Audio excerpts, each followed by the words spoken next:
रास्ते में भी जब आप जाएं तो जिसकी दुकान चौराहे पर हो, तिराहे पर हो, उसी से रास्ता पूछना चाहिए। गली के दुकानदार से रास्ता पूछोगे तो बाएं दाएं का बता देगा, आगे पीछे का नहीं बता सकता। जिसकी दुकान चौराहे पर है वो बता देगा बाबूजी बाईं सड़क वहां जा रही है, दाईं वहां जा रही है, इधर की वहां जा रही है, इधर की वहां जा रही है। इसलिए ऋषि तो बहुत से प्रयाग में, भगवान ने किसी से नहीं पूछा।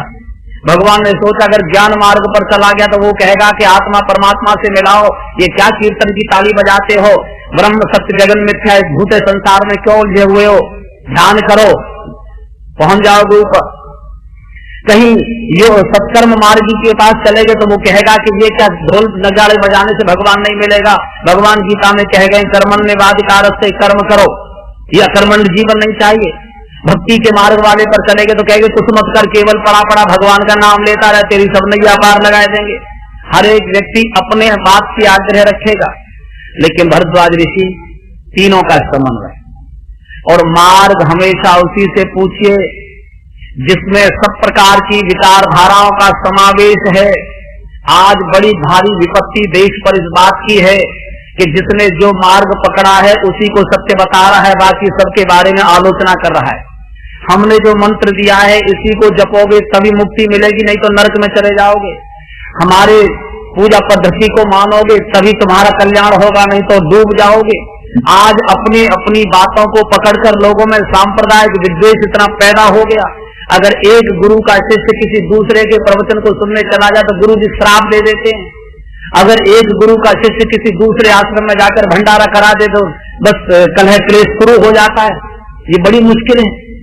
अरे भाई ये तो समस्त के प्रति है, भगवान के मार्ग है, किसी मार्ग से कोई जा सकता है।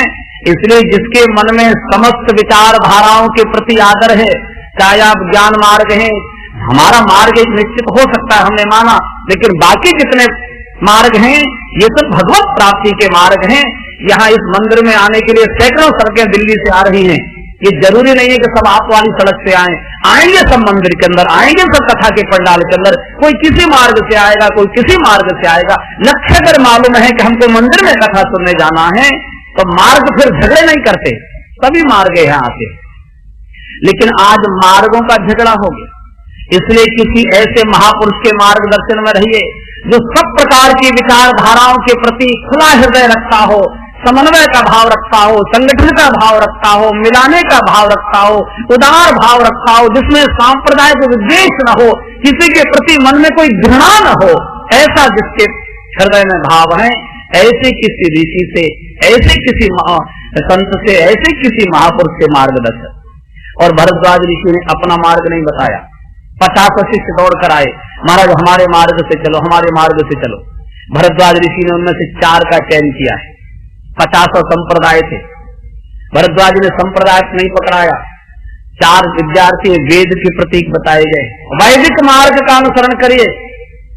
वैदिक पथ है, बाकी सब पंथ हैं, और पंथ और पथ में अंतर है।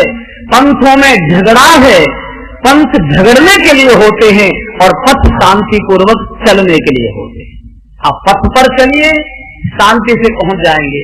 आप पंथ में फंस जाओगे तो झगड़े में अटक जाओगे। इसलिए पंथ नहीं, पथ से जाइए। और वैदिक पथ, वैदिक सनातन मार्ग, ये धर्म का मार्ग है, ये सत्कर्म का मार्ग है, ये शाश्वत मार्ग है।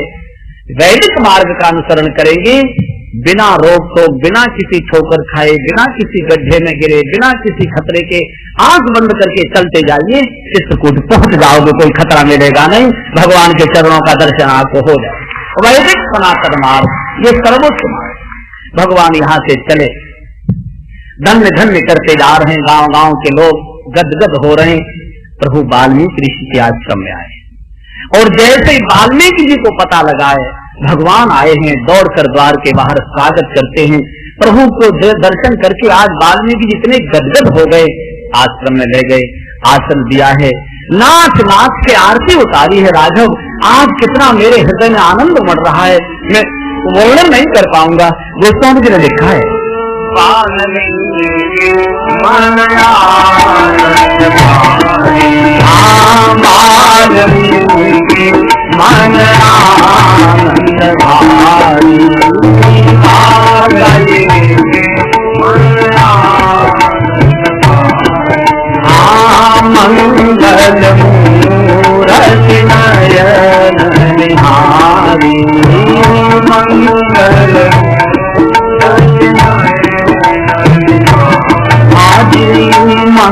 मंगल मूरति नयन निहारी, मंगल मूरति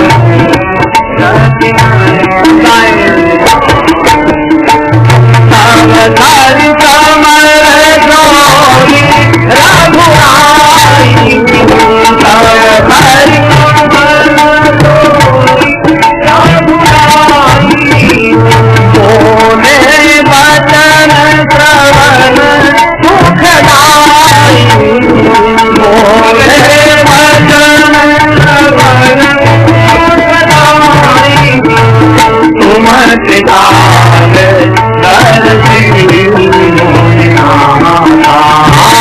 तुम कृताल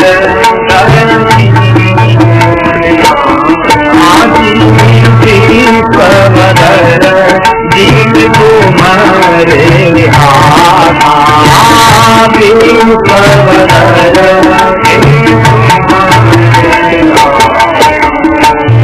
आज कही प्रभु सब कथा बताई, आज कही प्रभु सब कथा बताई, देवी देवी भाती वीण बनराई, देवी देवी भाती वीण बनराई, आज कही प्रभु सब कथा बताई, आज कही सब कथा आदि बाल मन आनंद भाई,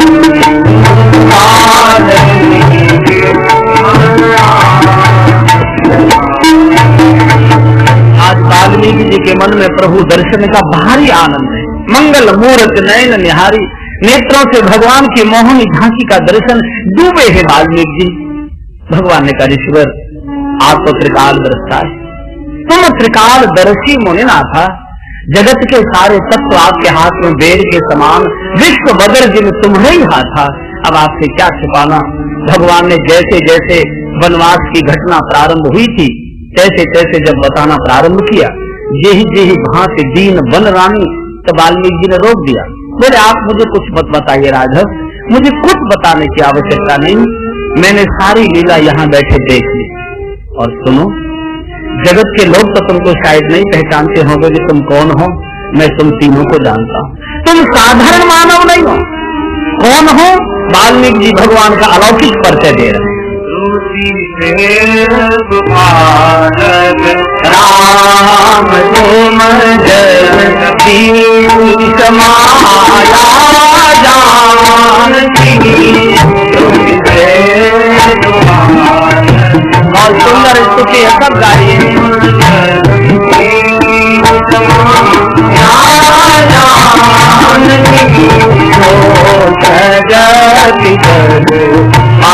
जगति आलती हरती हूँ आलती विधान, जगति आलती हरती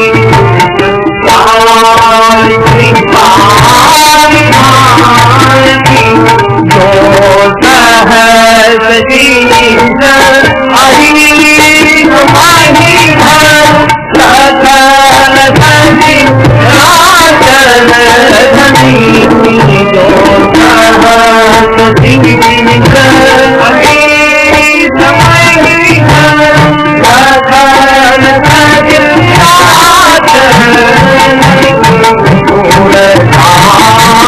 हरे नरराज तनुचर नरन चल निचर हरि नरराज हरि नरराज तनुचर नरन चल निचर हरि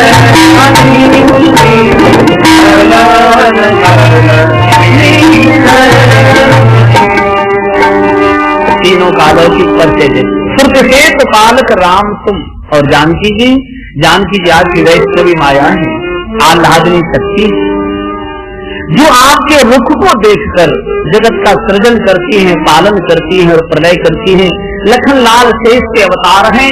तुम तीनों भूभार हरण करने मानव वेश में आए हो राघव।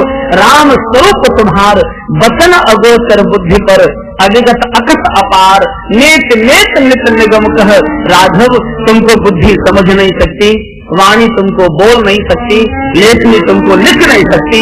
मन समेत जही जानन बानी, तर्क न सके सकल। और मेरी बात, जग देखन तुम देखन हारे, यदि हरि कम हो न तावनि हारे। जग देखन तुम देखन हारे, यदि हरि कम हो न तावनि हारे। केहू न जानहि मरम तुम्हारा, केहू न जानहि मरम तुम्हारा। और तुम्हीं को जान निहारा, और तुम्हीं को जान निहारा। कोई जानहि जनाई, जानत तुम्हीं तुम्हीं कोई जानहि, कोई जानहि जनाई, जानत तुम्हीं तुम्हीं कोई जानहि। कोई जानहि जनाई, जानत तुम्हीं तुम्हीं कोई जानहि। कोई जानहि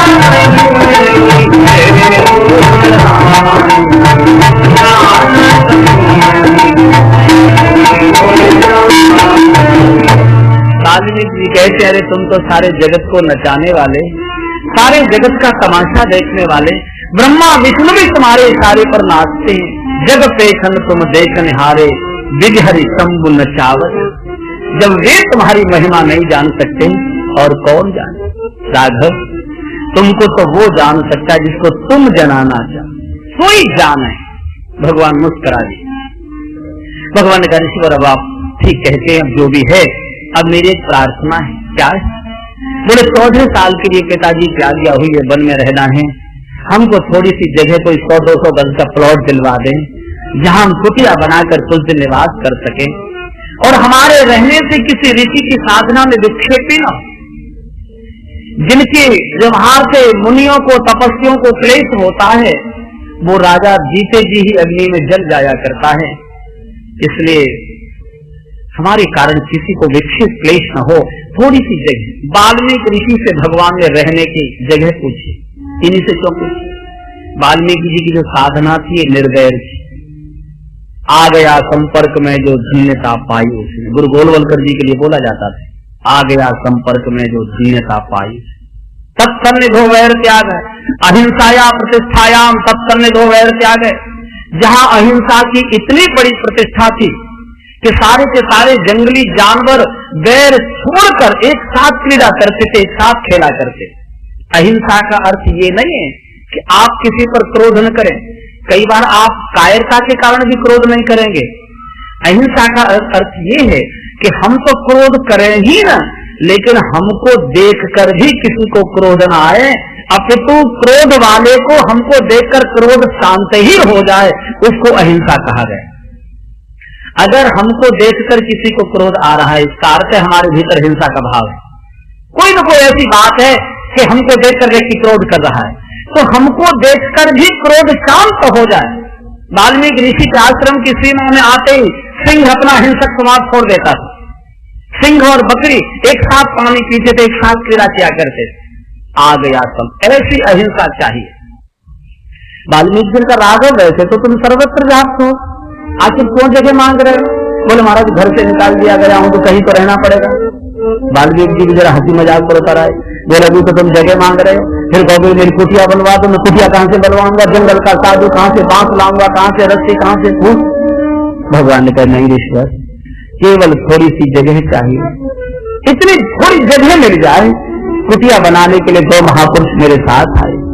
लखन और जानकी दोनों मेरे साथ हैं।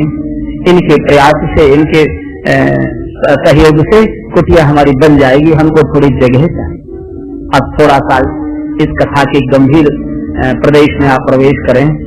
वाल्मीकि ऋषि के आश्रम से इस कथा को आप अपने यहाँ ले आइए और अब आप अनुभव करिए जैसे भगवान हमसे कह रहे हो, भैया अपने हृदय की अयोध्या में थोड़ी सी जगह मुझे दे दे। हमको अनुभव नहीं होता जैसे हमने भोगों की लालसा में अपने हृदय से भगवान को निकाल कर बाहर कर दिया, बोले तू निकल पहले यहाँ। किसके हृदय में भगवान है? और अगर हमारे हृदय में भगवान है, ये अनुभूति है, तो हम दुखी क्यों है? सकल जीव जग दीन दुखारी और अस प्रभु हृदय अक्षत अधिकारी। जो ऐसा परमात्मा हृदय में बैठा है, इसके बाद भी हम दुखी हैं। इस कारण से हृदय हमारा खोखला है। हृदय में भगवान नहीं है, हृदय में भोग है। हमने भोगों की लालसा में पहले भगवान को निकाला है। और भगवान कितने महान हैं, कितने दयालु हैं, कितने करुणानिधान हैं। फिर जीव के पास आकर कहते हैं भैया कोई बात नहीं, मैं तुझसे फिर प्रार्थना कर रहा हूं कि अपने हृदय की अयोध्या में जरा सी मुझे जगह दे दे, नेक पैर टेकने की मुझे जगह अपने हृदय में थोड़ा प्रवेश दे दे। फिर तुझे कुछ नहीं करना पड़ेगा, न ज्ञान करना पड़ेगा, न वैराग्य करना पड़ेगा, न भक्ति करनी पड़ेगी। अगर तू अपने हृदय में मुझे प्रवेश दे देगा तो भक्ति और वैराग्य तो मेरे साथ प्रवेश कर जाएंगे, लखन और जानकी तो मेरे साथ प्रवेश हो जाएंगे। तुझे कुछ नहीं करना। और मेरे भी हाथ में धनुष बाण है और लखन के भी हाथ में धनुष बाण है। हम दोनों तेरे जीवन की विकार वासनाओं के राक्षसों को मिटाकर तेरे हृदय में राम राज्य का निर्माण कर देंगे। केवल तू अपने हृदय में प्रवेश दे। लेकिन हम इतने ढीठ हैं कि अपने दिल में दुनिया को जगह मिलेगी, भगवान को नहीं मिलेगी। जरा देखो कौन कौन दिल में बैठा है। इस दिल में कितनों को जगह, कितने टुकड़े कर दिए। दिल के टुकड़े हजार हुए। पूछो कोई कहां गए? कोई सूची है? किस किस को दिल में जगह है? इस दिल में पत्नी को जगह है, इस दिल में पति को जगह है, इस दिल में पुत्र को जगह है, पुत्री को जगह है, परिवार को जगह है, व्यापार को जगह है, मित्र को जगह है, पार्टी को जगह है, टीवी को जगह है, अखबार को जगह है। दुनिया के कूड़े कचरे को हमारे दिल में जगह है, लेकिन भगवान को इस दिल में जगह नहीं। बोले तू मंदिर में चला जा। दिल में तो बाकी दुनिया की चीजें रहेंगी, तू मंदिर में खड़ा हो। भगवान फिर कहते भैया थोड़ी सी जगह दे दे, तेरे बाकी सब काम नहीं कर। लेकिन और भगवान कुछ भी हो, सबसे पहला डंडा भगवान पर। मुझे तो भगवान से ज्यादा कमजोर कोई दिखाई देता है। कुछ भी होगा सबसे पहले तिरस्कार भगवान का होगा। हम पूछ लेते हैं कई बार आजकल पूजा पाठ चल रहा है कि नहीं चल रहा है? बोले नहीं महाराज जी आजकल नहीं चल रहा। क्यों? बोले बच्चों के एग्जाम चल रहे हैं। अरे बच्चों के एग्जाम चल रहे तो तुमने पूजा क्यों छोड़ दी? और ज्यादा करो, बच्चों की नकल चल जाए ठीक से, और ज्यादा करना चाहिए। अच्छा आजकल पूजा पाठ क्यों नहीं चल रहा है? बोले इनको जल्दी जाना पड़ता है। अरे इनको जल्दी जाना पड़ता है तो तुम्हारा वजन क्यों छूट गया? भाई तुमको तो और ज्यादा करना चाहिए। जितनी देर घर में बैठे हो तो गपड़बाजी करोगे, कम से कम घर से जल्दी चलोगे तो भजन तो करोगे। अच्छा भाई आजकल क्यों भजन नहीं हो रहा? बोले शादी की तैयारी चल रही है, घर में तैयारी शादी की चल रही है, भजन उन्होंने छोड़ दिया। अच्छा आजकल आज भजन आज नहीं हो पाया महाराज। क्यों? बोले मेहमान आ गए थे, मेहमान आ गए तो उन्होंने भजन छोड़ दिया। छोड़ना चाहिए मेहमानों को, छोड़ दिया भजन। क्यों? भगवान तो कमजोर है ना, वो तो बेचारा कुछ बोल नहीं सकता। और मुझे तो कई बार ऐसा लगता है कि जैसे ही कोई बाहर की गेट पर घंटी बजाता है, तैसे भीतर अलमारी में भगवान कांपने लगता है। भगवान सोचता है मेहमान आ गया, जब तक ये कलेश घर में रहेगी तब तक मेरी ओर कोई देखना पसंद करेगा नहीं। भगवान की छुट्टी कितना कमजोर कर दिया। भगवान बड़े सरल है। इसलिए भैया इस दिल में थोड़ी सी जगह भगवान को भी चाहिए। और हमारे एक सूफी संत ने कहा है कि तन सारी दुनिया में कहीं कहीं भी दे दो, व्यापार को दो, परिवार को दो, भोगों को दो, पद को दो, प्रतिष्ठा को दो, जहां तहां तन को दे दो, दिल केवल दिलवर को दीजिए, दिल केवल भगवान को दीजिए। दिमाग और देह, ये सूफी संत ने कहा है कि दिमाग और देह ये जगत को दे दो और दिल जगत के पिता को दे। और वो कहते हैं अगर तुमने अपना दिल दुनिया को दे दिया तो सारा जीवन तुम्हारा दलदल बन जाएगा। और जिन्होंने अपना दिल भगवान को दे दिया उनको दिल का दौरा कभी पड़ेगा ही नहीं, वो हमेशा स्वस्थ रहेंगे। दिल तो भगवान का हो गया, उसको दौरा कैसे पड़े? इसलिए हमेशा हृदय के अंदर भगवान, वाल्मीकि जी से जब प्रभु ने कहा प्रभु थोड़ी सी जगह, तो वाल्मीकि जी ने कहा कि अच्छा वैसे तो तुम तत्वरूप में तो सर्वत्र व्याप्त हो, लेकिन अब तुम मनुष्य के नाते से पूछ रहे हो तो मैं तुम्हें मनुष्य के नाते से बताता हूँ कि कहाँ निवास कर। वाल्मीकि जी ने 14 स्थान बताए और 14 स्थान शरीर के बाहर नहीं बताए, शरीर के अंदर।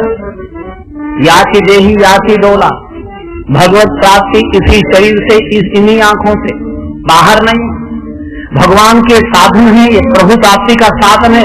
भगवान स्वयं बोले हैं कि बड़े भाग्य मानुष तनु पावा, बड़े भाग्य मानुष तनु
स्वयं बोले साधन धाम मोक्ष कर द्वारा है। केवल मानव शरीर से ही भजन हो सकता है, कोई दूसरे शरीर से भजन हो नहीं सकता। पशु योनि है, पाप योनि है, देव योनि है, भोग योनि है। न भोगी भगवान का भजन कर सकता है, न पापी भगवान का भजन कर सकता है। भगवान का भजन केवल मनुष्य शरीर, केवल और केवल मानव तन नहीं कवन्यो देही, जीव चराचर जाचत देही। बड़े बड़े देवी देवता मनुष्य जन्म लेने के लिए तरसते, कैसे हमको मानव शरीर मिल जाए ताकि प्रभु का भजन करते करते प्रभु की सेवा मिले। मानव तन ये सीढ़ी है, मनुष्य शरीर। सीढ़ी से जैसे आप ऊपर भी चढ़ते हो, सीढ़ी से आप नीचे भी उतरते हो, ऐसे मानव शरीर ये सीढ़ी है। ऊपर चढ़ोगे तो प्रभु तक चले जाओगे, नीचे गिरोगे तो पशु हो जाओगे। निर्णय अपना कर। इसलिए वाल्मीकि जी ने भगवत दर्शन के लिए बाहर जाने की नहीं, 5 कर्मेंद्रिय, 5 ज्ञानेन्द्रिय 10 और अंतःकरण चतुष्टय, मन बुद्धि चित्त और अहंकार, ये 14 तत्व ये भगवत प्राप्ति के साधन है। इंद्रिय द्वार झरोखा नाना, इन द्वारों से आप भोग को भी प्रवेश दे सकते हो, भगवान को भी प्रवेश दे सकते हो। निर्णय अपना करना। 14 तत्व अब निर्णय करिए, 14 सुनिए और देखिए कि हमारे पास कोई एक आधा स्थान है क्या जिसमें भगवान को बिठा सकते हैं, और नहीं है तो आज एक आधा बनाने का संकल्प ले सकते हैं क्या कि एक छोटी सी कुटिया प्रभु मैं भी तैयार कर रहा हूं, एक दिन आप आकर उसमें निवास करें। 14 तक कान कैसे हो, आंख कैसी हो, नाक कैसे हो, जिह्वा कैसी हो, मुख कैसा हो, हाथ कैसे हो, पैर कैसे हो, बुद्धि कैसी हो, चित्त कैसा हो, मन कैसा हो, स्वभाव कैसा हो। 14 स्थान वाल्मीकि जी ने कान से प्रारंभ किया कि कान कैसे हो।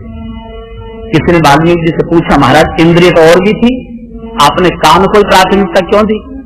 वाल्मीकि जी का देखो भैया, सिफारिश में हमेशा व्यक्ति अपने व्यक्ति की चिंता करता है। जहाँ 14 लोग नौकरी पर रखे जाने वाले हों तो हर व्यक्ति सोचता मेरा व्यक्ति मेरिट में पहले नंबर पर आ जाए ताकि झंझट खत्म हो जाए, बाद में नंबर ना आए तो गड़बड़ हो जाएगी। बोले महाराज कान से आपकी ऐसी क्या रिश्तेदारी है? तो वाल्मीकि जी ने बड़ा सुंदर उत्तर दिया। बोले भैया रिश्तेदारी तो बड़ी निकट की है। बोले क्या है? बोले हम तो कथावाचक हैं और कथावाचकों को तो कान ही चाहिए, श्रोता ही चाहिए। तो इसलिए हमने भगवान से पहली सिफारिश कर दी। बोले भगवान जो हमारी कथा को प्रेम से सुने पहले आप उनके हृदय में प्रवेश करना, बाद वालों को बाद में देख लेना, पहले कथा के श्रोताओं के हृदय।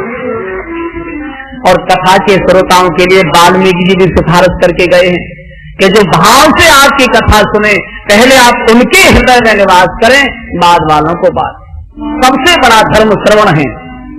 श्रवण सबसे बड़ा धर्म है। 9 जो भक्ति के आयाम हैं उनमें श्रवणम कीर्तनम सबसे पहला श्रवण है। भाव से गाइए, कैसे कान हो। वाल्मीकि जी बोल रहे हैं,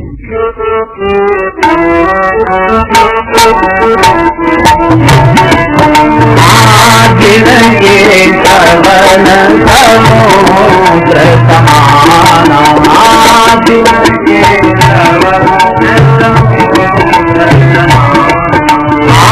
कथा तुम्हारी सुभग सरनाना, कथा तुम्हारी सुभग भरहि निरंतर मोहि न पूरे, भरहि निरंतर मोहि न पूरे, तिनके हिया तुम रहु गहरूरे, तिनके हिया रहु गहरूरे, भरहि निरंतर मोहि न पूरे, भरहि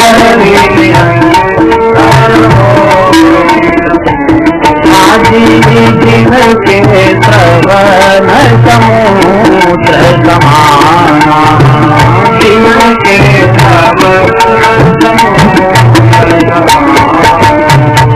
वाल्मीकि जी वर्णन कर रहे हैं जिनके कान समुद्र के समान है, जिनके श्रवण समुद्र समाना।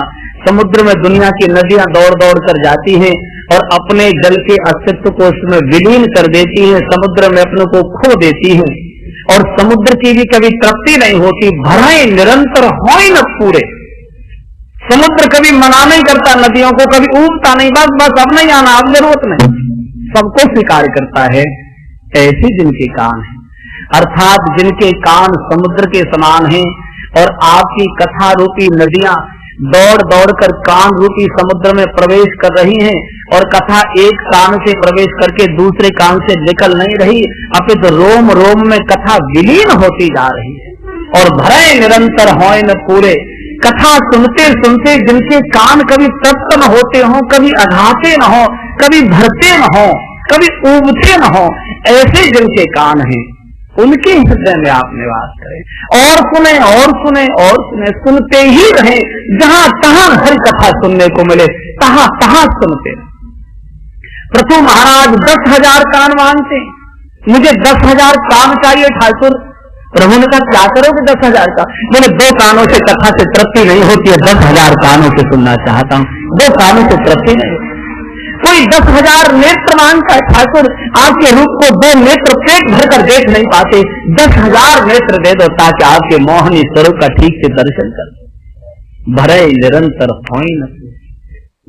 और दोस्तों हमने लिखा है कि जिनको कथा सुनते सुनते पेट भर जाए, कथा सुनते सुनते जिनकी तृप्ति हो जाए, इसका अर्थ उन्होंने कथा के रस को जाना ही। क्या कथा सुनना? अरे सुन तो लिए, वही कथा है, वही उदाहरण है और कोई नई चीज तो है नहीं, कोई बदली तो जा नहीं सकती। एक बार एक सज्जन ने मुझे कहा, बोले महाराज कई सालों से सुनिए कथा वही है, थोड़ी बदल कर दो। हमने भी क्या बदल कर दें? दशरथ जी के, राम जी को दशरथ जी की जगह रावण का पुत्र कहना शुरू कर दें क्या? क्या बदल कर? अरे कथा तो वही है। अरे दशरथ जी के घर में परमात्मा का अवतार होगा, श्री अवध में ही आएंगे, जानकी जी का हरण होगा, रावण के साथ युद्ध होगा, राम राज्य स्थापित होगा, सारी उसमें मैं कैसे बदल कर सकता? फिर मैंने उनसे प्रेम से कहा, हमने कि तुम अपने माता पिता को बदल सकते हो क्या? अरे जब तुम अपने माता पिता को नहीं बदल सकते तो मैं अपने भगवान को कैसे बदल सकता हूँ भाई? भगवान तो वही है, लीला भी उनकी कैसे बदली जा सकती? लेकिन कई लोग कहते हैं क्या सुनना, वही तो कथा है, अरे वही राम रावण का युद्ध, रोज रोज क्या सुनना, वो तो अपने घर में भी दिन रात होता रहता है, वही जाके क्या सुनना? इसका अर्थ है कि उन्होंने राम कथा के रस को जाना ही नहीं है। बाबा जी बोले कि राम चरित गुण